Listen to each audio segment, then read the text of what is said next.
views expressed on this program are those of the hosts, guests, and callers, and are not necessarily those of this station, its management, or other advertisers. You're listening to Transformation Talk Radio.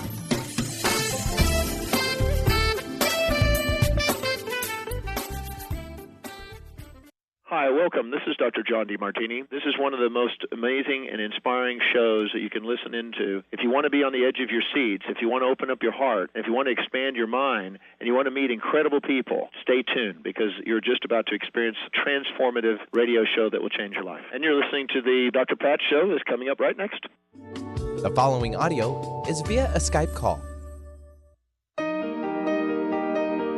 Welcome to the Dr. Pat Show. Talk radio to thrive by. Powerful, inspiring, and coming to you live, bringing you stories of people like you and me, busting through and living life full out. Get ready to dare to wonder what your life would be like if you knew you could not fail.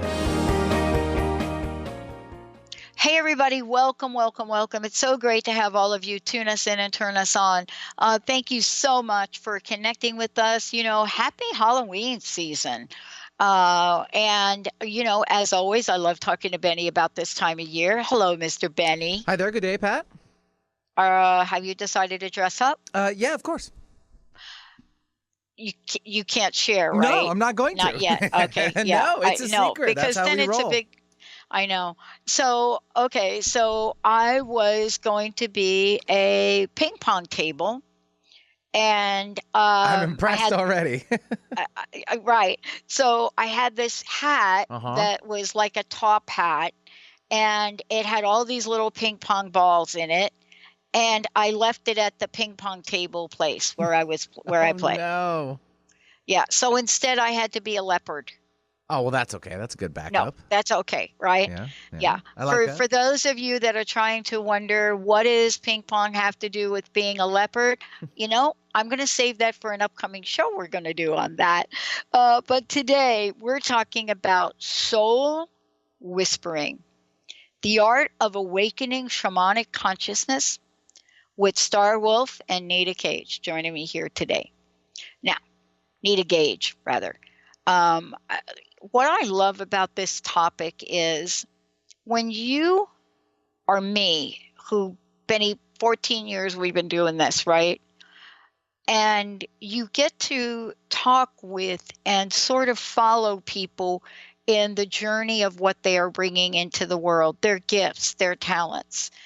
It is so amazing to see how the collective nature of us now evolves to look at some absolutely amazing, anciently wise approaches, modalities, just ways of being, and bringing them into our everyday lives.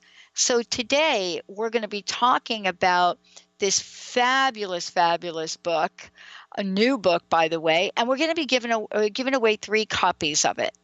But let me tell you about the author. Star Wolf, many of you have heard her on my show before. You know that she is, of course, the visionary that has been out in the world, a guide to thousands and thousands of people. She's also the founder and co-director of Venus Rising Association for Transformation. So the work, the platform, the collective nature of what she does goes on and on and on. But when you think about this, you think about origins of things. Whether you've had a moment to, look at some of the things I've been sharing recently about my life, or we take a look at what she did starting out as a therapist in the mental health and addictions field. But now bringing the conversation forward about what this means to be in this place of being here, being able to hear and speak the soul's whisper. Today, we're also joined by Nita Gage, part of this team who is bringing this book to life. And, Nita has someone that has been out in the world as well, bringing shamanic psychospirituality, psychology to the forefront.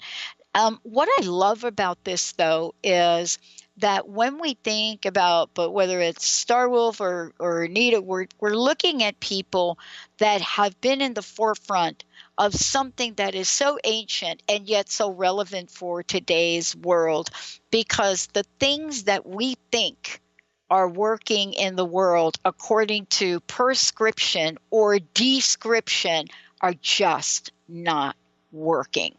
So today we get to look at what it means to discover how we can use these ancient indigenous practices to awaken our shamanic consciousness, but more importantly, to keep it awake. Starwolf, Nita, thank you for joining me here today. Welcome to the show. Thank you. Thank you, Dr. Pat. We're glad to be here. Well, let's start out with the question, and I'd like Starwolf, I'll start with you and then Nita. This is the question, and it has to do with my introduction. There is a time we're living in now, and the conversations that you both have been having for years and years and years, sometimes difficult conversations in the world, right, are now being demonstrated in the forefront of things. I want to ask you both, the timing of this book, the message of the book, how is it a remedy, shall I say, for what people seem to think the dark night of the soul universally is that's happening? Well, Dr. Pat, this is Starwolf, and yes. First of all, thank you for doing what you're doing in the world and your longevity, the 14 years with you and Benny, and I know even prior to that of what you're doing in the world. And I want to say that this book, Soul Whispering and the Art of Awakening Shamanic Consciousness, is really, truly right on time. It's right on time, and it's really synchronistically on time. Because I'm not sure that I guess I would say that mainstream itself was really ready for this book even 5 years ago. And even though Nita and I have been dear friends and colleagues for more than 25 years, and we both separately were doing this work on our own before we found each other in different ways, we've been doing this work with those who were awakening along the way and that found us through synchronicity. And there have been thousands, and you know this in your own work, thousands who have been hearing and awakening to the soul whispering for years now, for decades now. Of course, there's always been those who've awakened, but it's kind of been the chosen few in some ways. But now it is time for us all to awaken, because we must. We must. With everything that, if we have the eyes to see and the ears to hear our souls whispering, we can feel it in our bodies, we can feel it in our bones, we can feel it in our hearts, our minds, our spirits, that we must wake up, and not only wake up, we must work to stay awake and to continue to listen to this voice within us, this soul whispering, as well as our colleagues, our friends, our soulmates around us, for the next right steps on this path. And there's plenty of internal GPS information that's coming up for all of us as we learn the techniques and we learn the tools to be able to listen truly with our heart to our soul's whispering. So this is a really important time, I think, for this book to come forward. I've been writing books for years. Nita's written a book before. We've been out there, kind of with machetes going through the jungle, especially in the world of psychology, mental health, addiction, and Nita with the medical world. And it feels like that they're finally beginning to hear us. Yeah, I mean, I love that we're talking about this, because you really handed us a really important piece. People are really listening. Nita, what about you? What's your experience with this? Well, as Starwolf was talking, I was really reflecting on. I've been talking to a lot of people in there, kind of 25 to 40 years old, who, as you talk about the dark hour of the soul, what I'm hearing from them is there's a certain level of why bother. The world is hopeless right now, et cetera. And the why bother is what I've had to speak to. And the why bother is because we are here on this planet now for this time. Those of us that have woken up and are continuing to wake up it's really the time to come forward and to own what we've been preaching and teaching, which is that the truth is in you. And it's not even that it's mysterious. The truth is about showing up as your authentic self, and we've been living in the false self as individuals and as a culture for so long that it's just crashing and burning. It's revolting. Our collective soul is revolting and saying it's time to stand up and tell the truth. So it's more important than ever to be focused on your own resilience, and dare I say it, the light. There's plenty of darkness on the earth, and I'm the first one to encourage people to dive into the darkness and find the gift there as well. But I think right now it's the time to really tap into love and wisdom that comes from within, that can pour out to the rest of the world. And that is what we can do when there's so much hopelessness about making anything happen as an individual. What you can do is collectively focus on the change that's needed for the whole planet and walk in that truth yourself. It may sound trite, but it truly is the time to be the change that you want to see in the world. Because when there's 100 of those and 200 of those and 5,000 and 5 million people doing that, that's what will save us and the planet, I believe. Yeah. Well, I want to continue this dialogue. I think I'm going to skip the break, Benny, if we could. This is really the conversation that we're having as a result of the book that you both put together. And, the essence of this is really to look at energy and energy medicine, but more importantly, to really look at the ancient indigenous aspect of this, which we call shamanic. And shamanic has gotten a strange kind of wrap around it. But the bottom line is, if we look at energy medicine and soul whispering and we put them together, what they really talk to is healing, right? So I want to ask you if you could talk for a minute about what you're bringing to light in this book. Not just as help me understand this, but a call to action, right? And not only a call to action, but let's get on board with the fact that healing is at the forefront and always has been of energy medicine. Is that a correct statement, Starwolf? Yes, I think it is.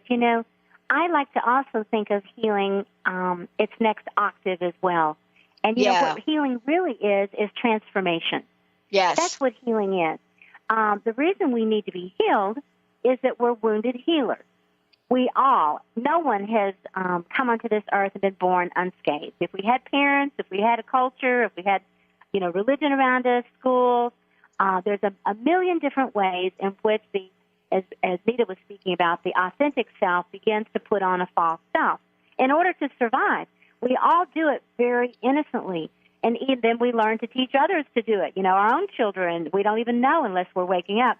We teach them rather innocently ourselves to put on these false personas so that we can survive in the world. But when we wake up, and we start to wake up, and that usually happens when our lives stop working, when we start to feel wounded or hurt or depressed or anxious or addicted, or a relationship doesn't work, or we get sick, something happens to begin that waking up period. And when that happens, we become encouraged and motivated to disarm and to take apart and to dismember, which is a part of shamanism, is to take apart those old parts and to dismemberment. There's a dismemberment. When that happens, when we dismember, we begin to remember. And when we remember, we begin to put ourselves back together. And we call that healing, but what it really is, it's just as the caterpillar dismembers itself, its form, in order to remember why it's really here, to evolve into a creature that can fly and pollinate and bring beauty to the world. This is everybody, I believe, birthright, is to be shamanic. While Nita and I have both really have deep shamanic roots all the way back in our childhood, and then seeking it out as adults in our lives and with elders and indigenous elders. And I still do that. I was in Africa last year with indigenous elders and Bali with indigenous elders last year. But even so, we've come to really understand that shamanism doesn't belong just to, quote, ancient cultures. It is everyone's birthright, because at the very heart and soul of shamanism is to heal and transform and to be connected to nature. And for every one of us, nature is our healer. Nature is our transformer. Most of us will go to the oceans, the lakes, the mountains, the desert, to the trees, and to the park. We will go to nature to heal, to nurture ourselves. And this is some of the oldest wisdom on the planet, is that when we're out of balance with our water, earth, fire, and air within, with our human nature, with this nature, then we're out of balance with supernature, the supernatural. So by bringing these elements back into some sort of balance and transformational experiences, we become connected deeply to the spiritual or the supernature or supernatural world. So I'll pass the baton to Nita here to hear what she has to say about this. Yes. But as you can tell, I get very fired up about this, Dr. Pat. Yes, as do I. This is what we share in common, Star Wolf, and obviously with you too, Dr. Pat, is this excitement. And it's to bounce off of that. So if the shamanism is within, then how do we access it? That's right. And there's a number of methodologies to access it, but it boils down to getting beyond our everyday, ordinary consciousness into what we can call it extraordinary consciousness, you can call it trance states, you can call it altered states of reality. And there are many ways to get there through dance, meditation, and especially when those things are imbued with intentionality, through vibrant connection to nature, through journey work. And the process that Star Wolf and I use primarily is the shamanic breath work, and we can talk more about that. But what that is the creation of a natural altered state of consciousness without any drug substances of any sort. Another way people do it is that people are flocking to plant medicine. And yes. you mentioned I wanted to then drop into what's going on in the medical world, cutting-edge physicians that are involved with integrative holistic medicine that are getting back to what truly heals us, have recognized that chronic illnesses are a result of being out of touch with ourselves, and that it's going to require, this is why there's a lot of movement towards going to indigenous healers, is to get back to the truth that we're all shamanic. I mean, I like to say, and I've given talks on shamanism as primary care, because it's about self-care and deep awareness created through getting out of ordinary consciousness, and then not just being stuck in, wasn't that an interesting journey or dreamlike stay where I saw tigers and butterflies and whatever, but really to take the wisdom from those journeys and bring them into your everyday life. So it's a spiral, if you like, of going into the altered state and back into your ordinary daily life with those gifts. And this is what medicine, medical doctors are writing prescriptions for. You say, get out in nature, go on a journey, and retrieve those parts of yourself that were lost, that are showing up as symptoms, as illnesses, that pills just aren't going to cure. What's fascinating about this, too, is, and I want to really talk about this from the book. For those of you just tuning in, we're going to be giving 3 copies of this great book away here, Soul Whispering, 3 copies. As a matter of fact, let's do copy number 1 right now, Benny. 1-800-930-2819, 1-800-930-2819. There's a really important part in the book. I mean, there's several, but there's a couple that I related to directly. One of them is the chapter on the new psychotherapy. And the reason I related to this is there's one thing the 3 of us all have in common, and that is psychology, right? I mean, I'm sure there are other things we have in common. But the other thing we also have in common is the study of psychology and then walking away from it, so to speak, from a conventional sense, very conventional point of view. In my case, it was going to school in California, coming up to Washington State, to find out, oh my gosh, you can't say the word spiritual in Washington State.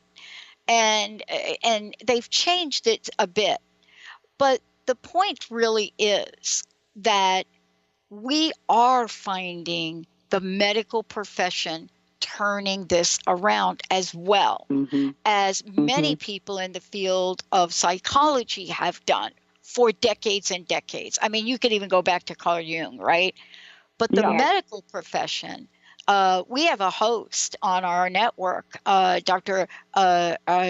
Abraham Jaffe, who is literally out in the world, Dr. Jaffe, MD, and this is really part of the message. And there are many others.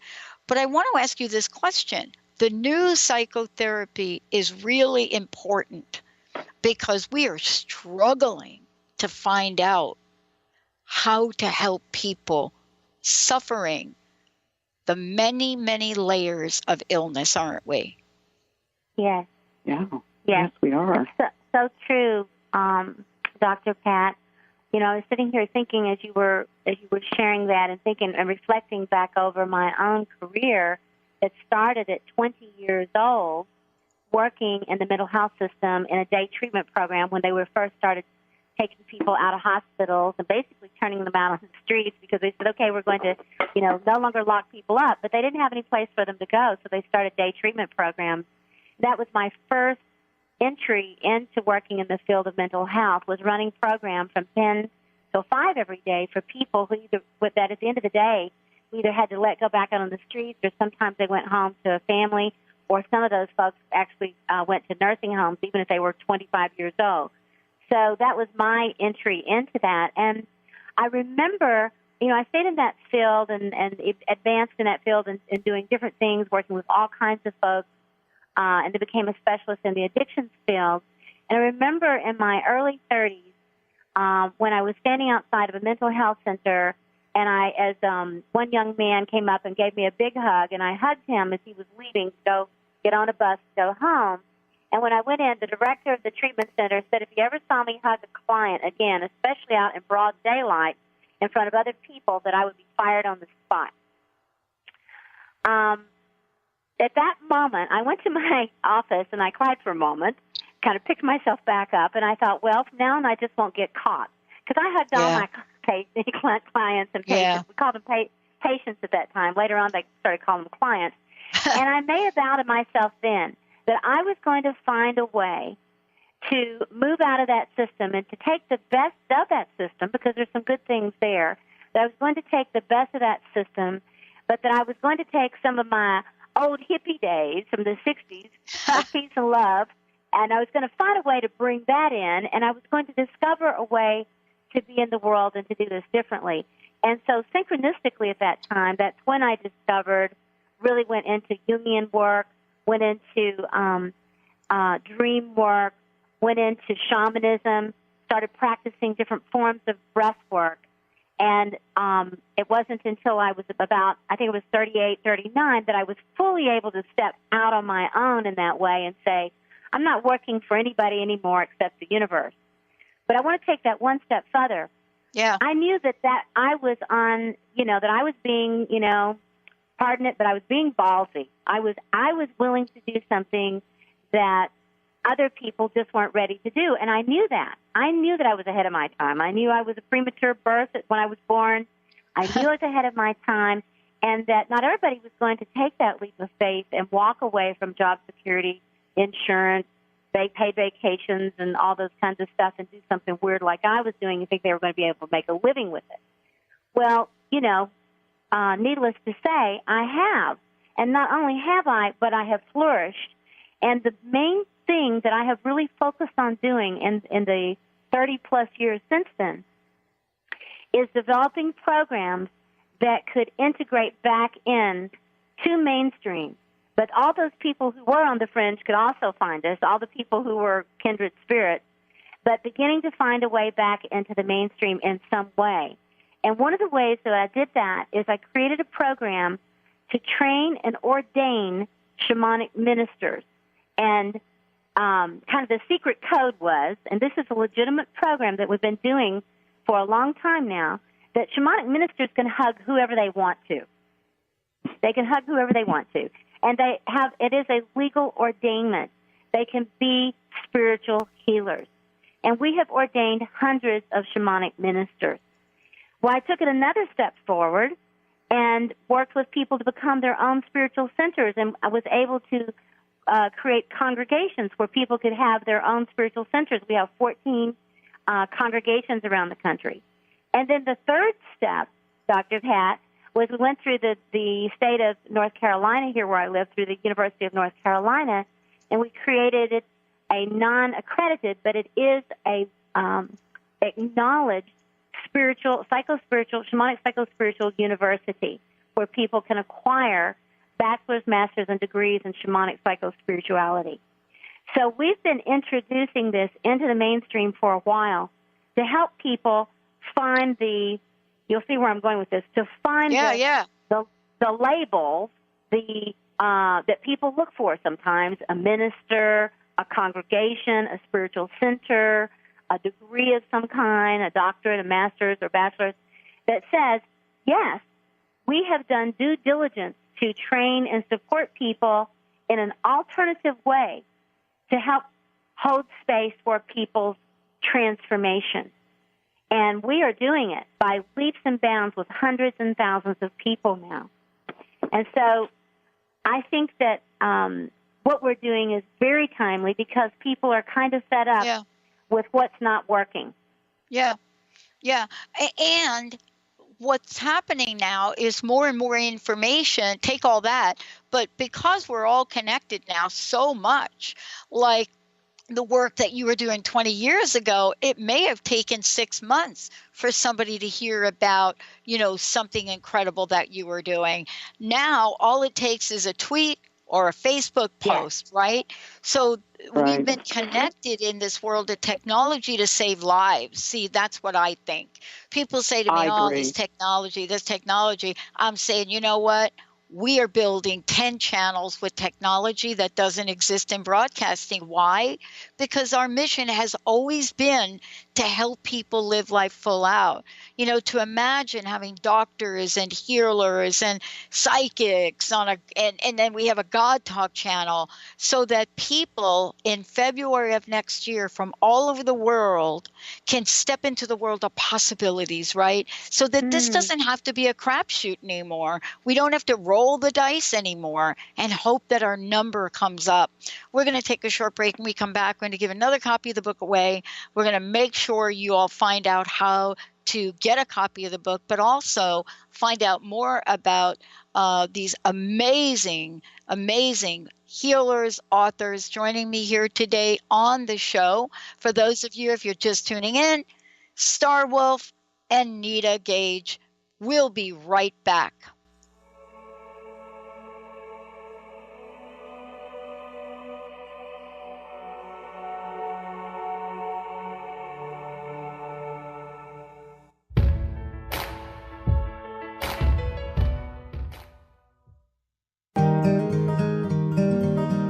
Curious about the meaning of life?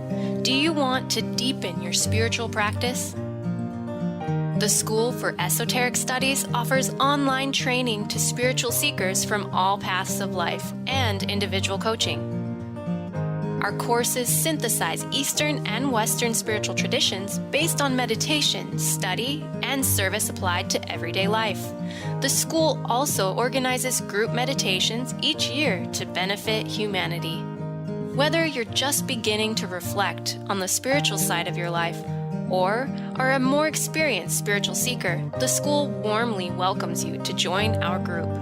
To learn more about our courses and services, please visit esotericstudies.net.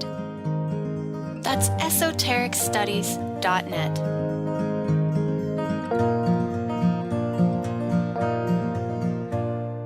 On the cutting edge of the new mainstream, Christine Upchurch is passionate about bringing together science, psychology, and spirituality in a way that can be applied to our everyday lives for true transformation. The Christine Upchurch Show, stellar conversations to illuminate your journey, engages some of the most outstanding visionaries on the planet in lively dialogue to inspire you to become that bright light you're meant to be. Join Christine every Friday at 11 a.m. Pacific Time on KKNW, AM 1150, and Transformation Talk Radio. Tune in to The Jen Royster Show, intuitive guidance to inspire your life, each Thursday at 8 a.m. Pacific and 11 a.m. Eastern on TransformationTalkRadio.com. This amazing show is an inspirational hour that will take you on an epic metaphysical journey to discover the spiritual approach to life's greatest challenges. Dr. Jen is an internationally known intuitive counselor, spiritual teacher, and energy healer. Call in for intuitive readings and visit jenroyster.com for more information.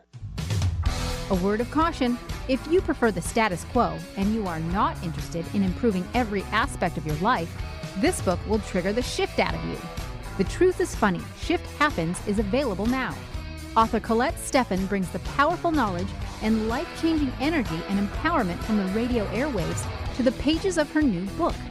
To get your copy in paperback or ebook, visit thetruthisfunny.com today. Amber Teal, founder of The Healthy Edge, is bringing you the hit show Healthy Edge Radio, living with power, passion, and purpose. Amber provides the support and tools necessary for you to finally release the weight and emotions that are hidden beneath the weight. Tune in each month on Transformation Talk Radio. For more information on how you can take the next step with Amber, visit getthehealthyedge.com.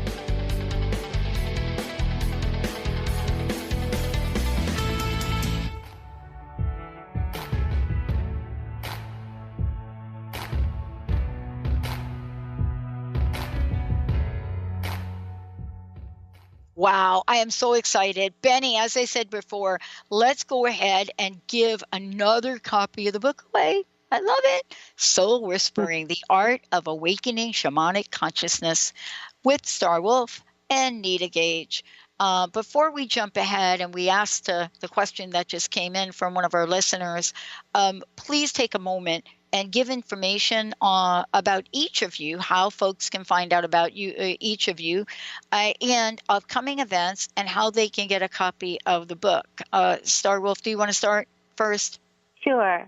The website is www.shamanicbreathwork.org, and I will say that it's shamanicbreathwork.org and has been for about 21 years since we've been doing the process that really we co-created back at that time.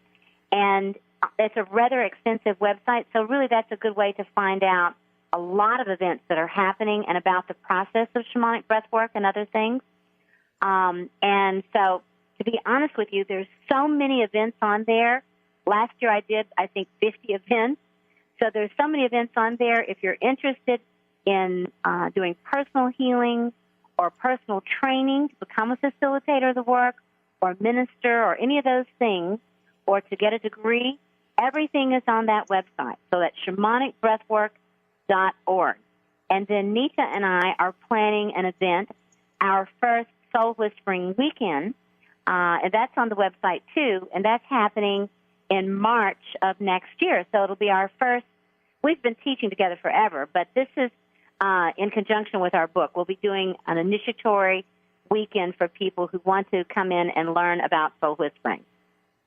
One more thing, and that is that I'm on Facebook as Star Wolf, and also anybody that wants to write to me personally can write to me at starwolf@shamanicbreathwork.org. Awesome. Nita? Okay, ditto to all that. And you can find me on shamanicbreathwork.org as well, Nita at shamanicbreathwork.org. And there's also a Facebook page for the Soul Whispering, specifically for Soul Whispering. So you can go to that, and that will have events posted on it as well. I also teach for the Hoffman Institute, which is really a very shamanic process, a week-long intensive retreat as well in California. And I'm a teacher for that now, and so you can find me at www.hoffmaninstitute.org as well. And, yeah, we're looking forward to March when Star Wolf and I are really going to kick off a specific Soul Whispering weekend. And many people in the Bay Area know about it already. Yeah. It will be in the East Bay with more details to come. Wow. Okay, so the question that came in is an acknowledgement. First of all, thank you all for the work that you do.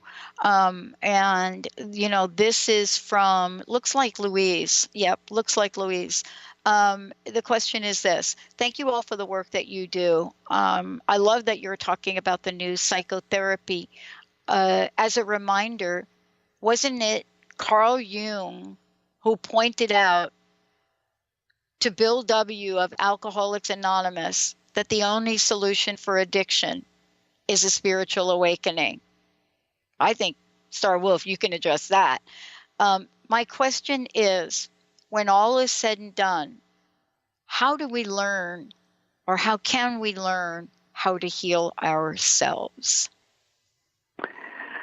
Well, I will let Star Wolf talk more about the area of the 12-step programs and Carl Jung's relation to that. But I do want to say that, yes, Jung did say that. And to take it back a generation, his teacher, Sigmund Freud, who he broke away from for many reasons. But Freud also, the great discovery Freud brought us was that we do have an unconscious, that there is a part of us that we're out of touch with. It's not entirely inaccessible, yet it takes some work to get to it. So the real psychotherapy started before Freud with shamans, but Freud did bring it forward. And then Jung said, okay, yes, and we need the spiritual solution as well. So it's both within us and without us, and that's all connected. So how do you heal yourself? Well, I do think that as the medical world's discovering that the primary way to do that is to know yourself. And the way you know yourself is through psychotherapy that we talk about the new psychotherapy. It didn't throw out all the old stuff. There is some value in having people spend time digging into what happened in childhood. What were the ordinary human experience that were traumatizing, and to be willing to face our greatest pains and shame in the presence of benevolent witness, i.e. a psychotherapist, a soul whisperer. To there's nothing more healing than speaking out your shame, and to access it. Sometimes it does take altered states of consciousness. Just talking about it for 20 years, unfortunately, won't get you there. Right. You must access the unknown, the unidentified, and then be willing to express the emotional energy that is blocked, that's been locked down, that is really causing pains and symptoms. So that's unexpressed anger, unresolved grief that we were never allowed to express as children. And then being able to access the repressed joy, just the simple act of being in that innocent joy that is so destroyed by all the shame of childhood. But really, it can be done, I think, best in some kind of professional setting with a benevolent witness. I also am a big believer, as Star Wars too, is in doing retreats, getting away from the ordinary environment so that you can dive a little deeper and be supported by benevolent witnesses and nature, and getting away from what usually fills your distracted mind, so that you have to become conscious of your own pain and be willing to express it, and then be willing to allow in what's possible. And that's certainly the format for addiction treatment is I've often said in the medical world that you've got to look to the addiction world. They figured it out. You need a spiritual solution first. And from that spiritual solution, you make changes in your body and your world. And so that is happening in the medical world. Psychotherapy, you spoke to it before, Pat, that psychologists have been saying this for years, that the cure is in the emotional world. And that's certainly what the medical world's woken up to, too. So I'm going to turn it back over to you, Star Wolf. Yeah, because what we are talking about here is something that has become taboo. And if we're going to talk about ancient wisdom, we really do have to have a conversation about spirituality and spiritual connection. And I want to be really clear about this from a lot of different perspectives. You know, this conversation transcends any particular religion. And that's what I was sharing during the break with you. That, you know, when you hear somebody like Dodie Osteen come out and talk about the fact that, you know, her liver cancer or whatever that cancer was she had, there was no cure for it. She was at the end of her rope, walked away from the medical profession, and then did exactly what we're talking about here. So we're not being critical of what people believe in. And I think sometimes we get misunderstood for that, as I think, you know, was the case with Carl Jung in this. Star Wolf, what do you think about this and that connection to psychology and spirituality? Well, I think that we're all in need of upgrading our altered state. I think that, we download new programs all the time on computers, everybody's got to go out and get the new iPhone, so I think that we should upgrade our altered state. For one thing, as Nita was speaking, I was sitting here thinking, feeling shame-based or feeling like you're living in high anxiety and fear is definitely an altered state from the one we're supposed to be living in. Those are altered states, too. They're sometimes either depressing our states of consciousness or heightening them and creating feelings of unreality and anxiety and, red alert sort of energy, creating stress in our bodies, releasing cortisol levels, or depleting the chemicals in our bodies too much or too little. And so to upgrade our altered states, what I mean by that is really what shamanism does, is it puts you into another state of consciousness. It means to alter it. People make the mistake sometimes thinking that, we need to, do psychedelics or we need to do plant medicine. I've done all those things. I made those, those were honest mistakes because I was seeking and searching. And I'm not putting those down for people on their journey of discovery. But what I soon learned is that for me, it was still seeking, kind of that ultimate cure, that ultimate thing. And it really had to do more with being where I am and paying attention. There's meditation is a wonderful way to do that. I'm not the world's best meditator. I have to go for a walk to meditate. But I have a chair. I have a chair. I have a chair. I have Dr. Dan Cohen's Soul Tech Lounge right here, now being used by the Mayo Clinic to heal people, right? Sorry. When I go out and walk, that's okay. I go out, walk by the river or the creek, and the water's moving and I'm moving, I go into an altered state that is my meditative state. And suddenly I'm releasing all those old tapes. Things are coming up that I need to pay attention to, that I may need to, go home and make a phone call or write down or, make a commitment to change. But mainly it's clearing out things. And this is also what we do with the shamanic breath work.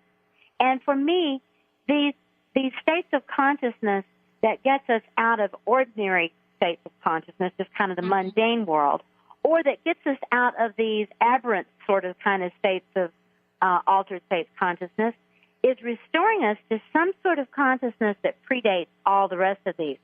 And I do believe that this, and, I feel like I know that from my own experiences, deep experiences, that this state is some sort of primal state that is our birthright and is connected.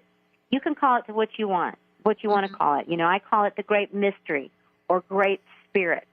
It's not affiliated with just an indigenous or Native American or any other kind of religion. This belongs to all of us, and it is primal, and it predates all the religions, and it's where all the religions, I think, probably were inspired and came from, although they may not resemble what they originally were inspired from. But I think that what we're talking about now is, and I can't remember exactly where in the book that you put this. Oh, I know where you put it. You've included it in the book under the chapter, I think, Shamanic Consciousness in Everyday Life. Because what we're talking about is a consciousness that did exist centuries ago. Mm-hmm. It did exist. Mm-hmm. I'm not sure where the heck it went. I'm just like, how do we wipe out healing consciousness in a matter of decades or even a century? I mean, it's like an odd thing to me, right? But I don't think we ever lose it. I think it's in there, right? You know what I'm saying? I think it's in there.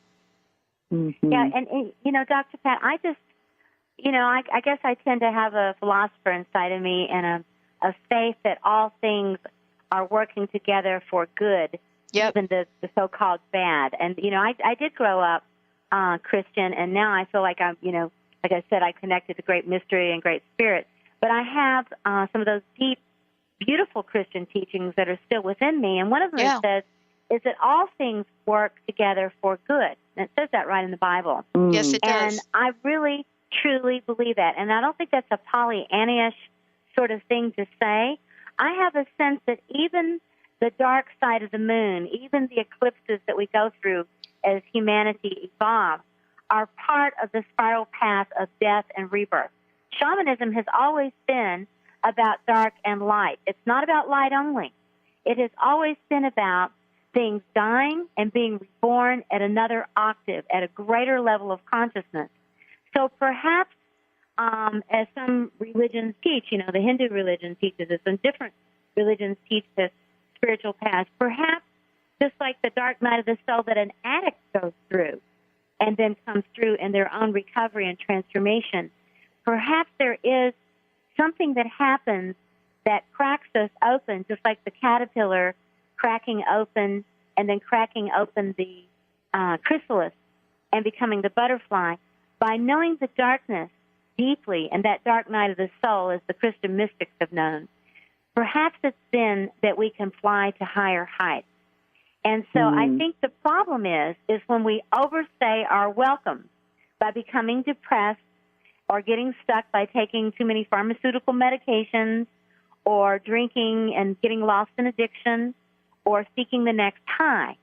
When we don't allow ourselves to fully go into those places, and as Nita was speaking about, to perhaps share them in a benevolent presence and allow the light to come back. And when, we just had a huge gathering out here in the mountains where I live at my retreat center during the solar lunar eclipse. We were exactly in the pathway where we got a complete solar eclipse. We had this beautiful gathering in this huge medicine wheel on top of the mountain that we built. Each stone weighs 2,000 pounds. It's 37 stones. And we're up here doing a pipe ceremony right in the center of this solar eclipse. And when that solar eclipse happened and everything went dark, the roosters and everything stopped, and all the creatures and the night creatures started calling out again as if it was nighttime. But the minute that the eclipse started passing, the roosters that we have here started crowing and announcing the new day. And there was such an amazing energy to be wide awake in that darkness. And I will never forget it as long as I live, of staying awake even in the darkness. And I believe that's what shamans know how to do. They know how to walk between the worlds of light and dark and to hold the space for themselves and others as we live life. When we think about this, though, and this is really part of, what some of the questions that are coming through and also what you cover in your book, is that every one of us has the ability to experience and then become this healing energy. Or become our own whisperer, so to speak, and call forth in the world. It is so very, very powerful. And yet every time we hear a story, we point to the miracle of it. And I just wonder, and I'd like to ask each of you this question again, what is the message from each of you? What is the message from each of you for the world in how we best can look at powerful transformation? Starwell, if you want to go first. Nita, which one of you would like to go first? Well, I just talked a lot, so I'm going to let Nita go first, and then I'll come back to it. Go for it. Okay. So that's, what I love about that question, Pat, is that it sounds and is a very important and weighty question. And at the same time, the answer is really very simple. And it has to do with, I heard somebody say once that the cure to all illness is to prescribe love. And if that doesn't work, increase the dosage. And at this time in the world, in order to love others and the world, you've got to learn to love yourself. You've got to learn to give and receive love from yourself and from others. And it sounds easy. It's not, but it is simple. And that has to do with taking the time to find out where your pain is. What it is that's holding you back. This is the nature of psychotherapy. And that happens, I can't say it enough, it happens in the presence of loving, benevolent witnesses. And yes, the focus in our book is that the healer is within, the shaman's within, yet I want to encourage everyone to don't think you can do it alone. Really ask for help. Yeah. We talk about the dangerous stress hormones that come when we're under stress, catecholamine, cortisol, and adrenaline. The other hormone that's released under stress is oxytocin, which is a love hormone, and it's released in our bodies so that we will reach out and ask for help. We have the capacity. We are what we're looking for, and we need each other because there is no separation. We are all one, and that reaching out for others is reaching out for ourselves as well. So I think that's the one thing I want people to hear is don't try to do it alone always. Wow.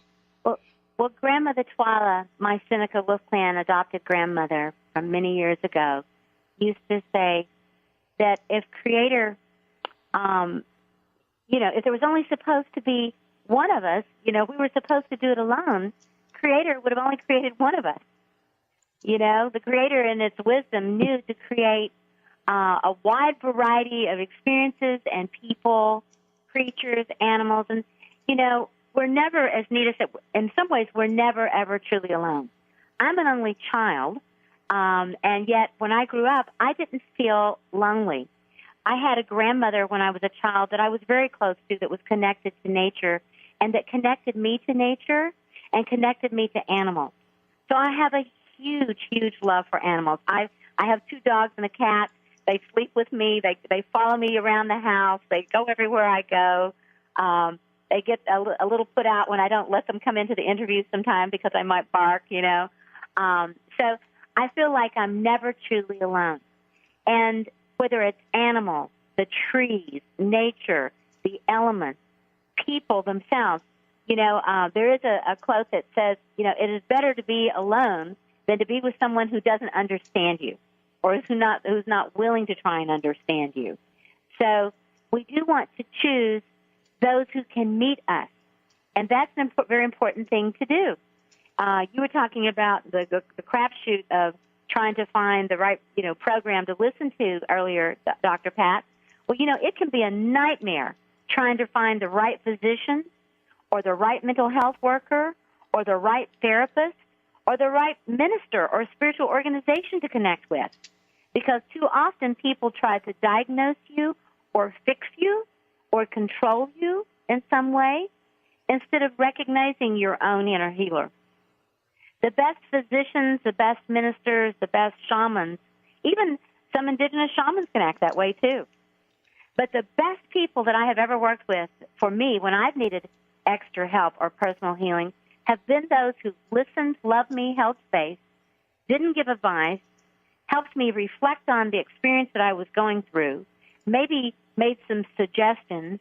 My shamanic naturopath said, how about trying some of these vitamins to enhance your immune system, things like that, but always tuned me back into my own felt body sense and awareness. So I want to say this is an important piece. When I'm working with people, I tell them, first of all, there ain't no bad chakras. And if you're only focusing on meditation or higher consciousness and not paying attention to your physical body, to your emotional body, your mental body, if you're not waking up your lower chakras and feeling juicy and alive and passionate about your life and exploring your pleasure principle in the world in a healthy way, then you're not getting the fullness of being fully human. And I believe that the next evolution for humanity is to become humanity. Humanity. To be fully humane and self-loving to ourselves and to all beings around us. Wow. Thank you both so much for today. Also, let folks know how they can get a copy of the book, and please give out your websites again. Probably one of the easiest ways to get a copy of our books is it's on Amazon. All my books are on Amazon. This book is done really well there. You can always order from our publishing company that has published most of our books, and that is Inner Traditions International. And, we've been doing a lot of book tours and bookstores, so most of the major bookstores, if you want to go out and support your local bookstore, I totally support that. Barnes & Noble and many alternative bookstores as well. You should have no problem finding our books. in those places. And you can also go to www.shamanicbreathwork.org, and you can see the next places where we are showing up for radio interviews, bookstores, and workshops. Awesome. Nita, how about you? I just same thing. I would just repeat all of that. We're under it together. Yes. We're in this one together. You said it well. That's right. But thank you, Dr. Pat. This has been delightful. What a great, great show. Thank you all for tuning us in and turning us on. Also, make sure you stay tuned. Why? We've got more coming up on TransformationTalkRadio.com. We'll see you next time.